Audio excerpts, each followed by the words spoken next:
All right, so if you got a Bible with you, we're going to be in Daniel chapter 1.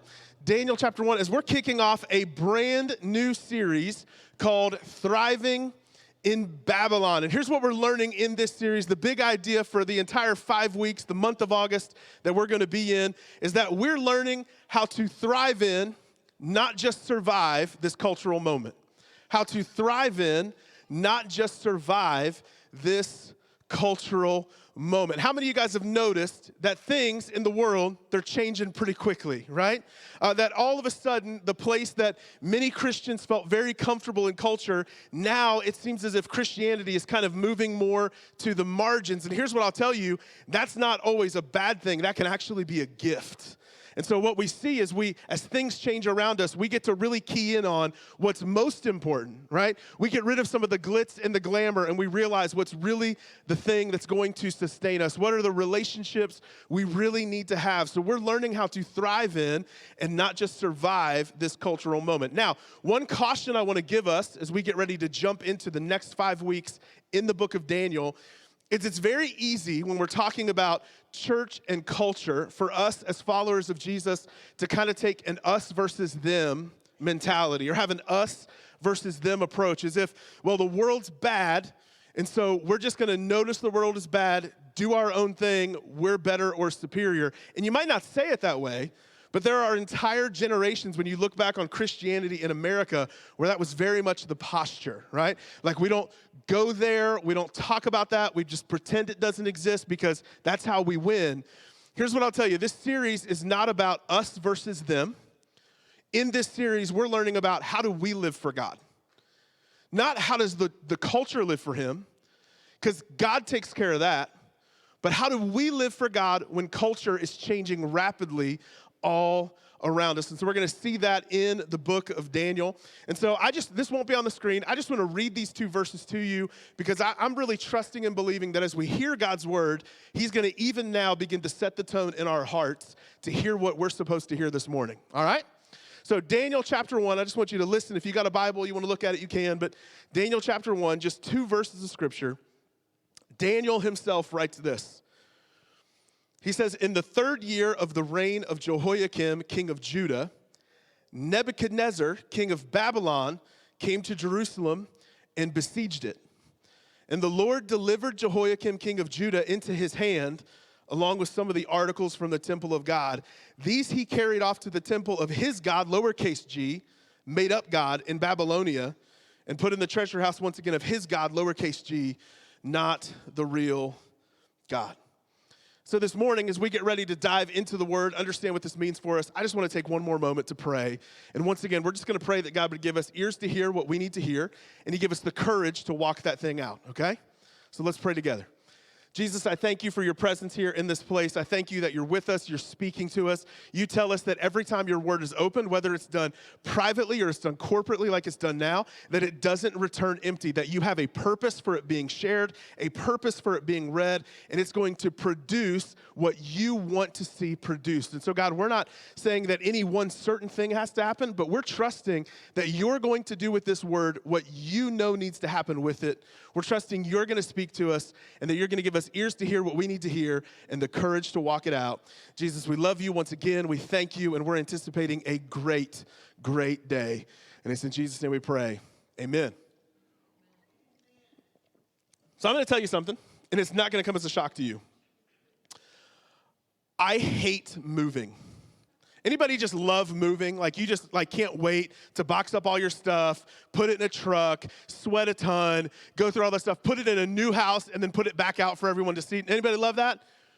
No one. If you did, I would say we have pastoral counseling available, and we are more than happy to talk to you, okay? I hate moving. So can I just give you a couple things I hate about moving? Is that okay? Like without being cynical, or you thinking like, man, this guy's he's grumpy, right? I'm just going to tell you. Here's what I hate about moving. I hate realizing how much unnecessary stuff you have. Like, you think you have all good stuff until you start trying to figure out what's going to make the cut from point A to point B, right? Because then you realize, oh, we have a ton of stuff I never want to see again because we're just going to take it to the dump. Like, that's not even good enough for Goodwill. We're just throwing that stuff out, right? I hate realizing how much unnecessary stuff you have. I'm committed to dying in the house I live in now. And I'm 35. I'm in this for the long haul. I ain't going anywhere, right? Not because I love my house. I just really don't want to move. I don't like it. I don't like when you move having to figure out, like, what your new neighborhood is like. Right? Because you know before you move, like, you do the drive thing where, like, you're going to be like, I'm going to drive out there at night. And I want to, like, just from your car, like, you're looking creepy, right? If you're, like, in your car, like, acting like you're not doing anything, like, on your phone, like, trying to watch all the neighbors, right? You get in that new house, and you're, like, peeking over the curtain, trying to see what crazy lives next door. Here's what I really don't like about moving, though, is when you get into that new house, all the hard work is done, but now you have to get used to all the new noises in your new house, right? Or your new apartment. Because you know every place you live, it has its own creaks and sounds, but also you got people that live near you. So like where we live now, we've lived in the same house in West Akron, Highland Square neighborhood since like 2013, I think. And what we had in this neighborhood that we didn't have in our past neighborhood, we had a ton of people that would walk around. So I'd hear like in the middle of the night, some dude just like rapping at the top of his lungs, walking down the street. You hear people just like straight up, because we're like in between bus lines, and down the road from us, like not even half a mile is where all the bars are, and there's a movie theater and some restaurants that are open till like 3 a.m, which I get in Wadsworth. That sounds foreign. You're like, things are open past 7:30? Like, what is this? But we have like this thing called nightlife in Akron. And it's where people, both young and old, can go and hang out. It's really interesting. You should do a cultural study. It's incredible. But people would just like walk around, and you'd hear them all night, and I just had to like get used to it. And so one time, my wife and I, we were living in South Carolina. We moved to this little apartment. It's a handicap accessible apartment, right? So everything's like really wide and open. The counters are like maybe up to my waist. But we were only going to be there for about 6 months. My wife was finishing her teaching contract. We had left the church we were serving at, and we're kind of waiting to see what God had for us next. And we were on the first floor of this apartment in Spartanburg. Now, Spartanburg, not a scary place. The area that our apartment was like the only scary place, okay? But how many of you know, you're only there for 6 months, you can't be picky, right? So we get in this apartment, I'm getting used to everything. So one night, I'm laying in bed, and it is like pitch black, right? Super dark. And all of a sudden, I'm laying in bed, and the door's right here, right? Because I was taught, as a man, you're the man of the house. You sleep, doesn't matter if you want to sleep on the left side or the right side, where do you sleep? Closest to the door, right? Because somebody's got to protect this house, and that's my wife, so I need to see the person first, yell, say, babe, somebody's here, come get him, right? Hey, it's 2021, right? She can fight for herself. I'll run out the window. She got it. She gave birth to 2 children. She can handle an intruder, okay? But I'm laying in bed one night, and the door's right here, and our kitchen is right across this little hallway, and I hear, with my ears, this noise in the kitchen. So you're like 3 a.m, and I see this shadowy figure standing in my kitchen. So I did what any self-respecting man would do, and I felt for my wife. Just kidding. No, what I did is I just kind of like rolled over, and I got down to like a crouching position. Now, here's what I'll tell you. You might hear this and be tempted to think, well, he's trying to act like a tough guy, like he's all big and bad. No, here's the reality. Number 1, didn't own a weapon. Number 2, like, I just wanted to get down so nobody would see me, and I just thought, I'm at least going to try this thing. So I see this shadowy figure there in the kitchen, and in my head, right, you can like feel it. Like your heart is racing, your blood pressure is rising. I sweat sitting still, so I'm like starting to trickle sweat at this point. And in my head, I'm thinking, all right, here's what I'm going to do. I'm going to lunge over the countertop and hopefully just like take this dude out, right? And then my wife can run out, she can scream, I can scream, we can all run together, but I'm gonna at least like help her get out. And so literally having like 1,000 thoughts a second in my head, and in my head I start doing the thing like, all right, 1, 2, and then I hear, Anthony? And I'm like, how does this shadowy figure know my name? What kind of voodoo is this, right? And I realized in a moment, like you notice how all of a sudden like you wake up? And I realized the person in my kitchen is my new bride. It's my wife. I never bothered to look over to see if she's in bed next to me. I'm just assuming I'm about to like save her life, right? And this is gonna be awesome. But I almost took my wife out and not on a date, right? Now here's what's super embarrassing though, is chances are I would have lunged and I've played sports, okay? I've played football. I was a lineman. Linemen don't jump, okay? I would have probably just hit the countertop, fallen over, or if I cleared the countertop, she would have punched me and it would have been a really embarrassing story, right? Thought I was fighting a robber, my wife punched me, she won. But here's the thing. When you are tired, when you are filled with adrenaline and emotion is high and you don't see clearly, it's amazing what you'll miss. Like, it is amazing what can be right in front of you, and yet in that moment, you got nothing clicking in your brain to tell you this is what's happening. One of the things I love about reading the Gospels is you see Jesus consistently getting to correct people, right? And some of us don't love correction, but how many of you guys know correction makes us better, right? Jesus consistently gets to correct people because for them, they're in a cultural moment where tensions are high. They're being occupied by a government that's not their own. They are looking for the signs that the Messiah, the Christ, is going to come. And so they're looking around and wondering, when's it going to happen? When's it going to happen? When's it going to happen? And Jesus is there like, hey, how you doing? And they're just missing him. And so Jesus in Luke chapter 12, he takes a moment to correct some of these people. Here's what he says in Luke 12, starting in verse 54. It says, he said to the crowd, when you see a cloud rising in the west, immediately you say it's going to rain, and it does. And when the south wind blows, you say it's going to be hot, and it is. In other words, you are really good. This is what dads have been doing since the beginning of time, of figuring out what the weather's going to be, all right? Like, you can look at the clouds and know what's going to happen. You can feel the wind and know what's going to happen. But notice what he says next in verse 56. He says, hypocrites. In fact, he doesn't even just say it, he yells it. How do I know that? Because that's what the exclamation point's there for. So if you text people and you're always using exclamation points, you're like, I don't know why people think I'm angry. That's why. So he yells it. He says, also all caps. That would be the other thing. Like if you're doing all caps and exclamation points, there's a reason you don't have very many friends, okay? He says, hypocrites, you know how to interpret the appearance of the earth and sky. In other words, you can see things that are plain as day and figure it out. But then he says this, how is it that you don't know how to interpret this time? So how is it that you are so good at interpreting the weather, but you can't interpret what God's doing right in front of you? How is it you can figure out if it's going to be hot or cold, but you can't see what God's doing right in your day? How is it that you know when it's going to rain, but you don't understand what God's doing right here and right now? Here's what Jesus is telling them. If we're going to experience God in our lifetime, we have to be able to understand or interpret the time that we're in.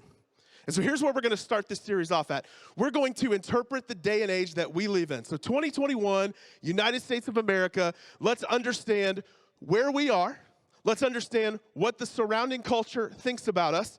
And I can tell you this, you're probably not going to like it, but that's okay, because forward progress always starts with current reality. We can't move forward if we don't know. So here's what happens. 2016, there's a study put out by the Barna Group. It's in a book called Good Faith. And in that book, the Barna Group, which they do all sorts of research, all sorts of studies that tell us about faith and culture, where those things intersect. And what they wanted to do is they wanted to figure out, what do people who are not religiously affiliated, who are atheist or agnostic, what do they think about people of faith in America? Specifically, the Christian faith.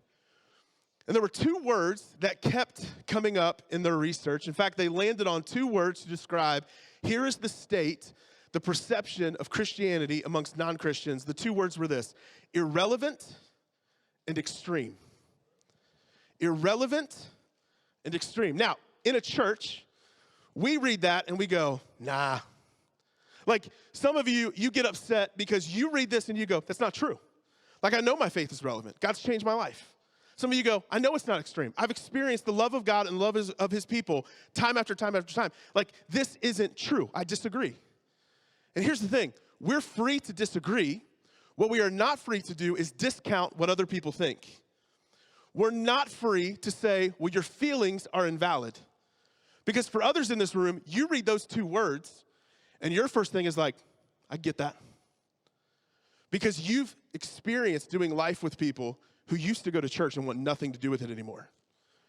You're living life now with people who, when they hear you go to church, which for most of us, they find out like on accident, right? They hear you go to church and they're like, why do you do that? Right? Because for many of them, they think your faith is irrelevant. For many people, whether we realize it or not, they think your faith is extreme. So let me give you a couple examples they got from their research. 75% of U.S. adults believe a person can live a pretty good and decent life without being a Christian. In other words, 75% of American adults, even including people who go to church, believe that your life can be pretty great without this. In fact, this is why you see so many people who used to attend church pre-COVID and now they don't. This is part of the reason, is because they realized for them, going to church wasn't really doing much for them, right? So they go, why go back? So on the extreme side of things, here's something you're probably not going to really like. 45% of those who would say they're atheist, agnostic, or religiously unaffiliated, 45% of those people in America agree with the statement, Christianity is extremist. So that means our faith, this isn't just like you're extremely wrong. This means they would put it on the same level as a religious organization that would promote terror attacks. Our faith is seen as extreme. In fact, before we get all upset about people outside the church, what they think, let's understand that inside the church, this next stat is very much the same inside the church as it is outside the church. 60% of all adults and 83% of all atheists or agnostics believe that evangelism, sharing your faith, is an extreme action. That it's not just not welcomed, but it's seen as an act of aggression. Our faith is seen as irrelevant and extreme. Now, what I know for a lot of us is we say, well, that's probably like a New York City thing, right?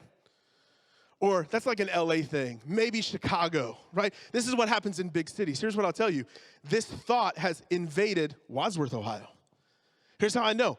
Last month, we're at First Friday, and we're out helping people. We're out giving stuff away for free. We have pepperoni rolls, and we're having a good time. We're giving away temporary tattoos, and we've got Captain America and Wonder Woman there to take pictures with you, right? Because we have superheroes that attend this church. I don't know if you knew that or not, but Captain America and Wonder Woman were there. And they're taking pictures, and there's this one family that upon realizing that this is a church at this coffee shop that's doing this, could not get his kids out of there fast enough. He said, you're a church? We got to go.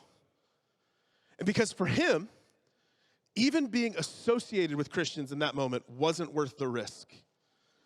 We've had it in Akron before. We've talked to people who aren't people of faith, and the second they find out we're people of faith, and they'll ask about any number of things that we believe. I've had people yelling, screaming, spitting in my face, couldn't just chew me out. I mean, they're making up cuss words, guys. Here's why, because our faith to many people in our culture, all around America, is seen as irrelevant and extreme. In fact, there's one part, a guy named Carl Trueman wrote this book called The Rise and Triumph of the Modern Self, and he says this, this is the reason why society now often feels like a cultural battle zone. You ever experienced that before? Like you get on social media, let's pick on Facebook for a second. This is why I'm taking Facebook off my phone on vacation this week, right? Because I don't want to deal with it. You get on Facebook, you're going to be introduced to a bunch of different ideologies that are very different from each other, right in your face all the time. He says, this is the reason why society now often feels like a cultural battle zone. It consists of people who simply think about the moral structure of the world in utterly incompatible ways. In other words, we have people who are living in the same physical space, but their cultural space couldn't be any different. It's like living in two different worlds, although you share the same physical world. And here's what I'll tell you. Christianity isn't dying. Don't let people tell you that. But its place in culture is changing. It has changed, and it is changing. And so hearing this, for many of us, this can lead to some emotions, right? Like maybe you feel angry, if that's your natural go-to response. Maybe for you, you feel a little hopeless, or you've got some despair about this feeling. Or maybe there's just some frustration. Maybe you hear these and you go, okay, well, like it feels like God's losing. It feels like God is losing control. It feels like God's people are losing all the traction they gained for all these different years. It can feel like we're on the bad side of an issue. And yet, that's not what we're going to see in the book of Daniel. What we're going to see in this series, Thriving in Babylon, is that not only have God's people been here before, but it's in fact been much worse. And what happens is, as the world gets darker, God's presence shines brighter. And as the world gets darker, God's people have an opportunity to step up in ways that people 30, 40, 50 years ago couldn't have ever imagined. That we get to actually be an agent of change in a world that desperately needs it and honestly can even acknowledge it, that they're not pretending to be Christian anymore. We want to learn how to thrive in, not just survive this cultural moment. So to do that, let's do two things real quick. Let's introduce you first off to the book of Daniel, because we're going to be here the whole month. So the book of Daniel was written between 536 and 530 BC, so about 2,600 years ago. I can't do the math. I'm a preacher, not a mathematician, but that's close, okay? And it's written over that rough span of time, but it's written about a span of time that's about 70 years. And this is why when God's people are in exile. So we read it earlier, right, that Babylonians came and they besieged Jerusalem. They took some of the best and brightest from Jerusalem. So like not their dodos, right? They took the best and brightest from Jerusalem and took them back to Babylon. And they trained them in things like wicked arts, things like Wiccan. They were training them in witchcraft. They were teaching them about Babylonian culture and Babylonian lowercase g gods. They were training them and reassimilating them into their culture. But this should not have been a surprise to God's people, because even the prophet Jeremiah foretold that this was going to happen. He said in Jeremiah 25:11, this whole country, being the country he's speaking to, Jerusalem, the Israelites, Judah, this whole country will become a desolate wasteland, and these nations will serve the king of Babylon 70 years. Now, the book of Daniel, if you read it, you'll notice it's kind of broken up seemingly into two parts. You've got chapters 1 through 7 that almost feels like an adventure story, right? You've got people being delivered from lions, delivered from fire. You've got dreams being interpreted and all these cool things happening. But the book of Daniel is not just an adventure story. And then you got the second half of the book, chapters 8 through 12. You got all this cool stuff happening where you have visions and dreams and all these things that are foretelling about the future, all these prophecies that are happening. But the book of Daniel is not just a book of prophecy. What the book of Daniel is it's teaching us how to thrive in a Babylonian culture. And so the question we have to answer next is, what's Babylon?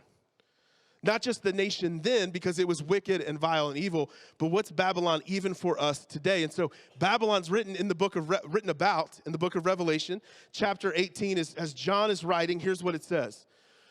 It says, with a mighty voice he shouted, fallen, fallen is Babylon the Great. Now notice, the nation of Babylon at this point hadn't existed for a long time. So Babylon is not just a place.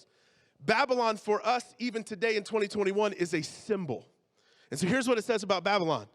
She has become a dwelling for demons and a haunt for every impure spirit, a haunt for every unclean bird, a haunt for every unclean and detestable animal. For all the nations have drunk the maddening wine of her adulteries. The kings of earth committed adultery with her, and the merchants of the earth grew rich from her excessive luxury. So here's what Babylon is a symbol of. It's a symbol of evil that's invaded every culture known to man. It's a symbol of evil that's invaded American culture, Canadian culture, Iranian culture, Mexican culture. Name any country. The spirit of Babylon, this embodiment of evil, this has invaded every culture known to man. It's a symbol for evil. So when we say thriving in Babylon, here's what we're saying. How do we thrive in, not just survive, a cultural moment that's been invaded by evil? So Daniel, in Daniel chapter 1, he gives us the first piece that we need to know. Because if we miss what Daniel teaches his readers in these first two verses, we're going to miss the entire book. We're going to mistake what God's actually wanting to say. So if you miss today, it's going to be hard to make sense of everything coming forward. It's going to feel like an adventure story. It's going to feel like a book of prophecy, because we're going to forget where God is here. It's not about people doing heroic things for God. So in Daniel chapter 1, here's how it starts out in verse 1. Daniel's writing at the end of this exile, the end of this 70 years. It says, in the third year of the reign of Jehoiakim, king of Judah, Nebuchadnezzar, king of Babylon, came to Jerusalem and besieged it. In other words, what that means is he brought his army. They tore the place down, set it on fire, murdered people, took people away. Once again, best and brightest. They did what they wanted to with the city. Jerusalem no longer had control. Israel no longer had control. Babylon was won. They won. They took it over. But notice in verse 2, those first 4 words shape the entire book of Daniel. It says this, and the Lord delivered. Now, oftentimes when we read about the Lord delivering in the Bible, we're thinking that God is rescuing them from evil, right? That he delivered him from the hand of evil men. He delivered them from the people who would want to hurt them and ensnare them. He delivered him from the lion and the bear and delivered them from Goliath and delivered him. But that's not the deliverance that we're talking about here in Daniel 1 verse 2. It says, the Lord delivered Jehoiakim, king of Judah, into his hand. So in other words, God took Jehoiakim and said, you're going with the Babylonians. God took his people who were the best and brightest and said, you're going into exile into Babylon. See, Daniel wants to make one thing incredibly clear from the beginning of this book. It's not that evil won. It's not that we're coming out of a time where Babylon and then Persia were in control. No, he wants to make one thing clear. It's that God is in control. That God is in control. That means that for God's people back then, God was with them before they went into exile, and he was still with them when they went into exile.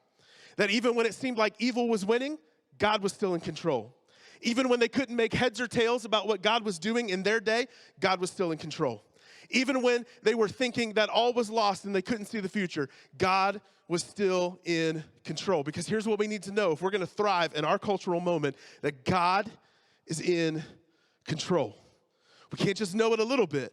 We got to know that we know that we know that we know that God is in control. Because when we understand that, it gives us perspective we could never have without it.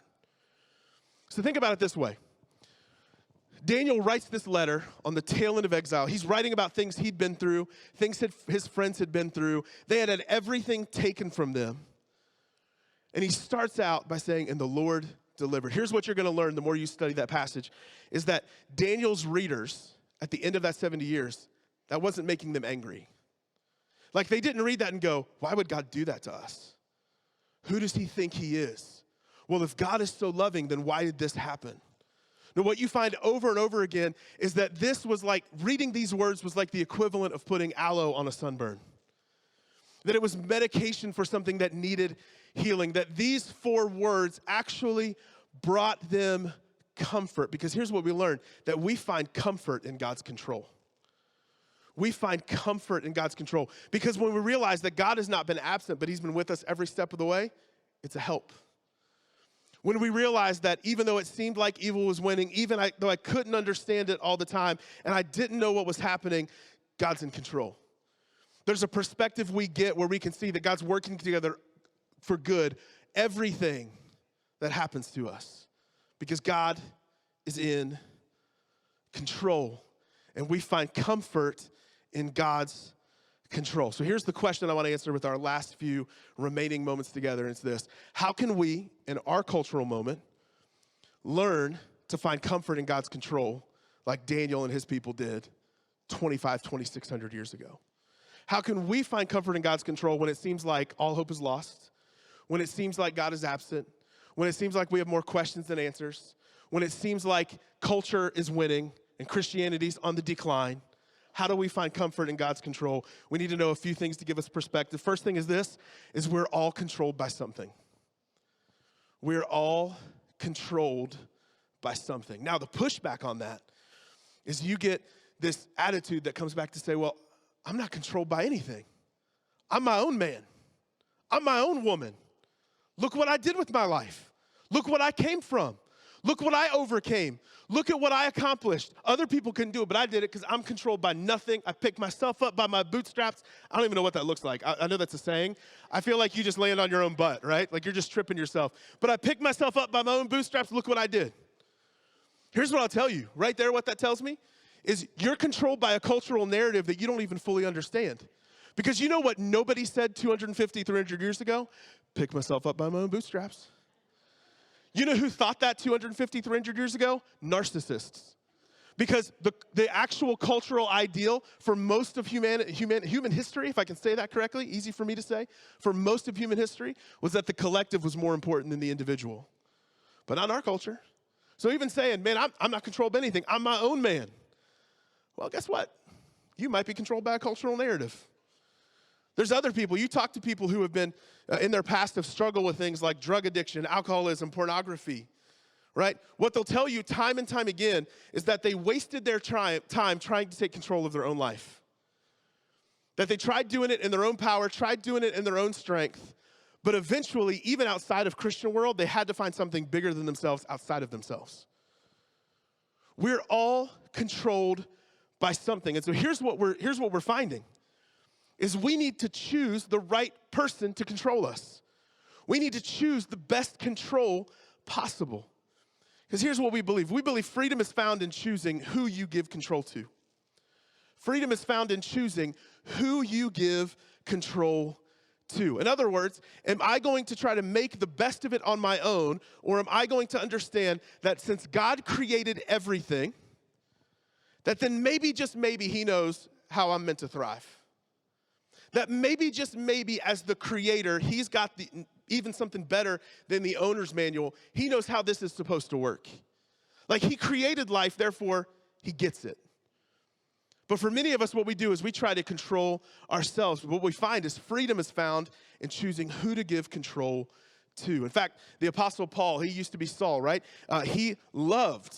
In fact, the Bible says he was zealous for the Lord in this way. He loved killing Christians. Like, it was sport for him. He didn't feel bad about it. He didn't second guess it. He thought this was absolutely what God had called him to do. And he did it with pride. In fact, you see when Stephen, the first Christian martyr, is being stoned, Paul loves it so much he's collecting the tunics of all the men who are stoning Stephen. That's the first time we meet Paul in the Bible, is he is cheering from the sidelines a murder of a Christian man. So Saul gets saved, becomes Paul. And he chooses now who he's going to give control to. In fact, so much so that at the end of his life, in Acts chapter 20, we have Paul saying this in verse 22. He says, "And now behold, I am going to Jerusalem, the place that his friends told him, don't go because they're going to kill you. Don't go, they have it out for you. Don't go, they're plotting against you." He says, now I'm going to Jerusalem, constrained by the Spirit. Now, we don't use that word constrained very often, but think about it like this. It's almost like a leash. Like, in other words, the Spirit is compelling me to go to the place that I might die. God himself is telling me, he's leashing me in, he's controlling me and saying, this is where I want you to go. You're constrained by me to head towards a place that might lead to your destruction. He says, behold, I'm going to Jerusalem, constrained by the Spirit, not knowing what will happen to me there. Here's what I love about that, is Paul didn't know for sure whether or not he was going to die. But he knew being controlled by God was better than trying to do his own thing. And for us in our day and age, we have to know that God's control of our life, him being Lord of our life, getting to call the shots in our life, is better than what we can make of our lives. It's better than any way we could fix it. It's better than any way we could dream about it or hope for it. That ultimately, the best freedom is found in God. And it's not found in God letting me do whatever I want to do, but it's found in God and saying to God, God, what do you want me to do with my life? What do you have for me? What are you calling me to do? What have you created me to do? We're all controlled by something, and freedom is found in choosing who to give control to. Next thing we see, if we're going to find comfort in God's control, not just knowing we're all controlled by something, but also remembering that God is always working while we're waiting. God is always working while we're waiting. In fact, you would hear Christians who are a little bit older than me, they used to say things like, well, God doesn't slumber. He doesn't sleep, right? Put it in our vernacular, God doesn't need to take a nap. He doesn't have to rest. He chooses to rest. He's never hitting pause and saying, well, like, they'll figure it out. God's always working while we're waiting. Even when we can't make heads or tails of it, God is always doing something. So God speaks to the prophet Jeremiah. And if you're not familiar with the timeline of things in the Old Testament, Jeremiah is a prophet who very much his time is right aligned with the book of Daniel. He's prophesying to these people before they're taken into exile and while they're taken into exile. And God one day gives Jeremiah this vision of 2 figs, okay? Now, I'm not a huge fig fan. My wife is a fig man. Who in here likes to eat figs? You know, you could have, I just found out in between services, Mike Schaefer told me, there is such a thing as fig spiders. Like, so you can eat figs all you want. There might be a spider in its larva stage in that fig, so enjoy that. But he gives them this vision of two figs, and the two figs are about as different as they could be, right? In fact, one fig, when Jeremiah sees it, it's clear this is rotten, disgusting. Like, they ain't even making this one into a fig Newton, okay? It's nasty. And then he sees the other fig, and as good as a fig can look, I guess it looked good, okay? He goes, this one is pleasing to the eye. It is good to eat. And God speaks to him through this vision. It says in Jeremiah 24, starting in verse 4, it says, then the word of the Lord came to me. This is what the Lord, the God of Israel, says. Like these good figs, I regard as good the exiles from Judah. So notice, God didn't send them to Babylon to punish them because they were bad. He said, I regard them as what? Good. That these are people who are pleasing to me. These are people who are good to me. These are people that I value and love. He said, I regard as good those who were sent into exile. He says in verse 6, my eyes will watch over them for their good, and I will bring them back to this land. I will build them up and not uproot them. I will give them a heart to know me, that I am the Lord. They will be my people, and I will be their God. So he sends these good people into exile, and here's what he's saying. They're going to come out of it stronger. They're going to come out of it knowing me more. They're going to come out of it with an intimate knowledge of me that they never had without exile. That God was working, even though while they're waiting to be delivered, God's working. So here's what I know is true for you and for me. Oftentimes when it feels like God's not answering our prayers or God's not coming through, once again, we start to ask the question, why God? And the reality is, even when we can't understand it, he's working. Even when we don't understand why we're dealing with the bad things we're dealing with, God's doing something. See, what seems like punishment can often be provision. What seems like punishment can often be something that it's a gift that God is giving to you. What seems like God is holding you back is actually him pushing you forward. When it seems like God's hitting pause on your dream, it's because he has something better for you. What seems like punishment can often be provision. Now, time out real quick. That doesn't mean that all punishment is God's provision, right? Like if you go home tonight and slam 10 beers before bed and wake up with a headache, that ain't God's fault, all right? Like he's gonna look at you and be like, yeah, that ain't provision. Like, you just made a dumb choice, okay? So not everything that happens is bad, and not everything that happens that is bad is because God, but sometimes it is. That's why we say the word often. What seems like punishment can often be provision. Here's what I would encourage you with in that. If it feels like you're waiting, don't hate the wait that you're in. Some of us, we are waiting to start living because we feel like once God answers that prayer, then I can live my life. Once God calms that chaos, then I can do something cool.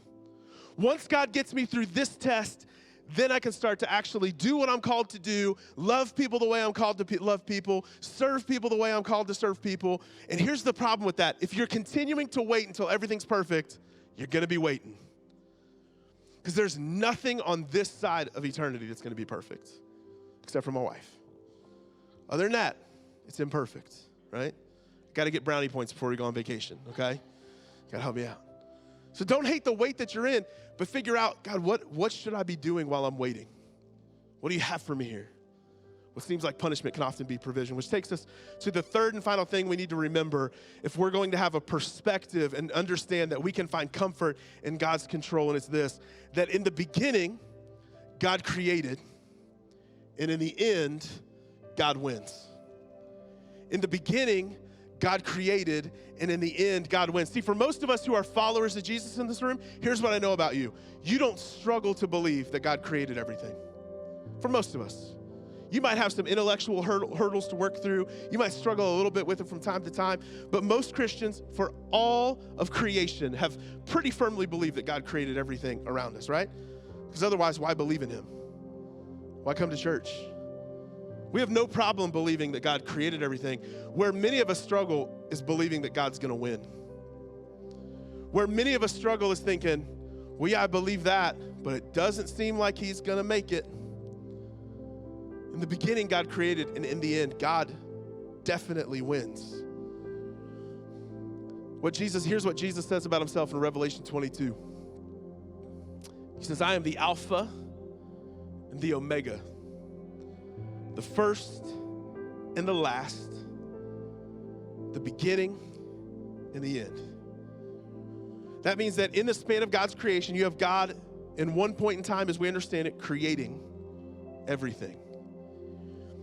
And at another fixed point in time in the future, you have the end of things as we know it, and both are God's doing.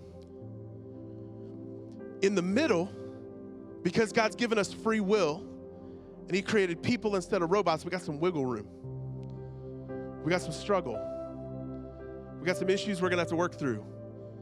We've got choice and choices to make.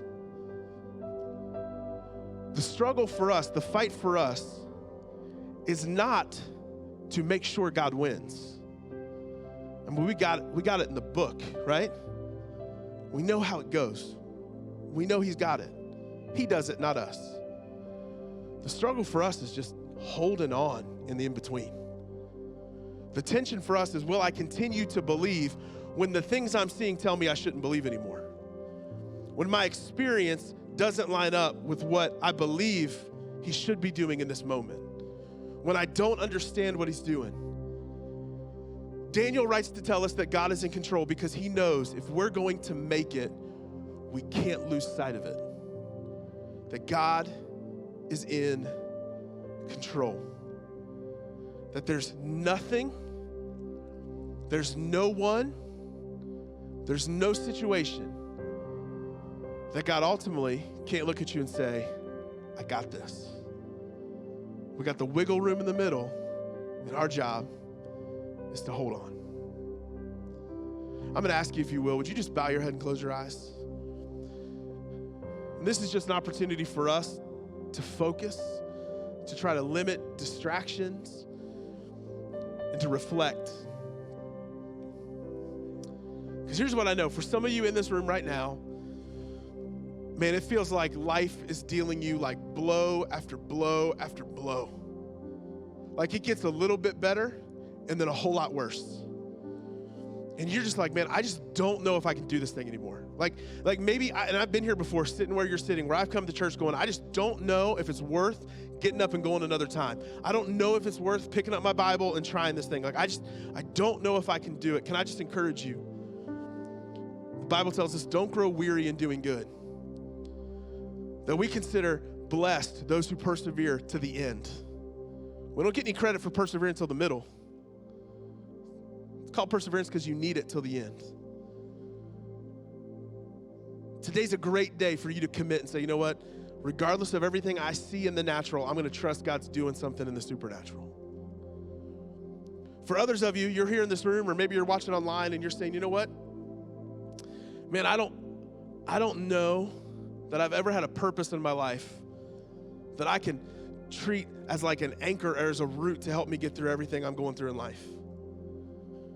Here's what I'll tell you. The best decision you can make is to respond to God's word, respond to his grace and his presence in your life and say, you know what? I'm going to willingly put myself in the hands of the one who's going to save me, who's going to change me, who's going to shape me. So if you're in here this morning, you're online, you can respond there too. And you say, I just want to begin to follow Jesus today. You're not going to do it perfectly. You're probably not even going to do it in a way that you think is well, but that's not what matters because we don't win, God wins. But you say, I want to begin to follow him. Would you just raise your hand for just a moment? Nobody's looking around except for me. And then after you raise it, you can put it right back down. It's awesome. Put it right back down. Jesus, I thank you for your presence with us this morning. God, for your faithfulness to your word. God, every time we open it, you do something incredible and you speak to us. There's no such thing as an ordinary Sunday or an ordinary time of worship or ordinary sermon because your presence is with us every step of the way. Jesus, I thank you for those who raise their hand to want to follow you. Man, I pray that you would just help them and help us to help them get started off on the right foot. God, for people who are feeling like they just don't know if they can take it, I pray that you'd encourage them. Help them to know you're with them. Help them to experience your presence. And more than anything, God, to not waver, but to trust you more and more. Thank you for giving us ears to hear and the courage to walk it out.